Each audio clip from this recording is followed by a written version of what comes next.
అంబేద్కర్ కోనసీమ జిల్లా బొబ్బిలంక పిచ్చిలంక వద్ద గోదావరిలో 4 యువకులు గల్లంతయ్యారు. అందులో ఒకరు సురక్షితంగా ఒడ్డుకు చేరుకోగా మరొక యువకుడి మృతదేహాన్ని అధికారులు ఒడ్డుకు తీసుకుని వచ్చారు.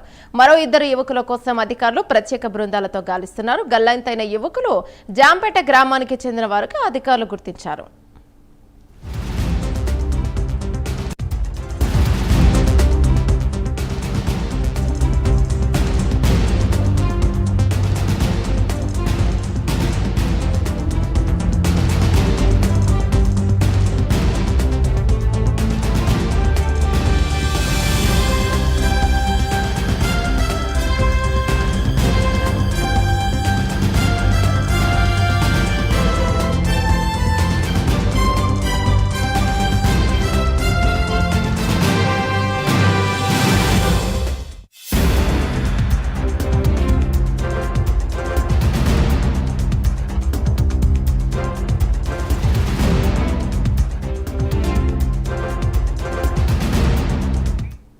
అంబేద్కర్ కోనసీమ జిల్లా బొబ్బిలంక పిచ్చిలంక వద్ద గోదావరిలో 4 యువకులు గల్లంతయ్యారు. అందులో ఒకరు సురక్షితంగా ఒడ్డుకు చేరుకోగా మరొక యువకుడి మృతదేహాన్ని అధికారులు ఒడ్డుకు తీసుకొని వచ్చారు.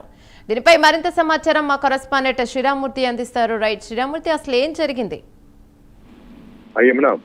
ఏదైతే ధవళేశ్వరం బ్యారేజ్ దగ్గర బొబ్బిలంక పిచ్చిలంక దగ్గర ఏదైతే ఆరం ఉందో బ్యారేజీ తలుపుల దగ్గర స్నానం చేసేందుకు 4 రాజమండ్రి జాంపేట ప్రాంతానికి చెందిన 4 ముస్లిం యువకులు ఈ రోజు మధ్యాహ్నం వెళ్లారు. అక్కడ స్నానం చేస్తుండగా ఇక్కడ 4 యువకులు కొట్టుకుపోయిన పరిస్థితి ఉంది. అందులో ఒక యువకుడు తన ప్రాణాలని రక్షించుకోగలిగాడు.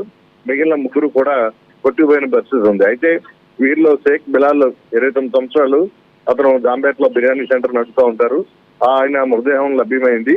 అయితే మరొక ఇంటర్ స్టూడెంట్ మహమ్మద్ ఆర్ఫాద్ 18 ఏళ్ళు, అలాగే షేక్ సుల్తాన్ అహ్మద్ 22 ఏళ్ళు బీటెక్ చదువుకున్న కుర్రాడు. వీళ్ళు గల్లంతయ్యారు. వీరి కోసం ఆత్రేయపురం పోలీసులు అలాగే రెవెన్యూ ఇతర స్థానికులు కూడా ఇక్కడ గాలింపు చర్యలు చేపట్టారు.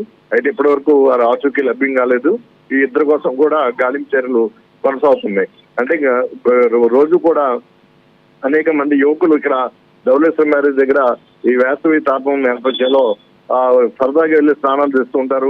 ఈ నేపథ్యంలో 3 రోజుల క్రితం కూడా ఒక యువకుడు ఇదే విధంగా కొట్టిపోయి చనిపోయిన పరిస్థితి ఉంది. ఈ విధంగా అక్కడ ప్రమాదకర పరిస్థితులు ఉన్నప్పటికీ కూడా అనేక హెచ్చరికలు అధికారులు జారీ చేస్తున్నప్పటికీ ఇరిగేషన్ అధికారులు అక్కడ అడ్డంకులు అడ్డుగా పెట్టినప్పటికీ కూడా ఒక యువకులు కొందరు గోదావరిలోకి దిగి ఇక్కడ ముఖ్యవాత పడుతున్న పరిస్థితులు ఈ ఘటన ద్వారా తెలుస్తున్నాయి. Thank you Sriram.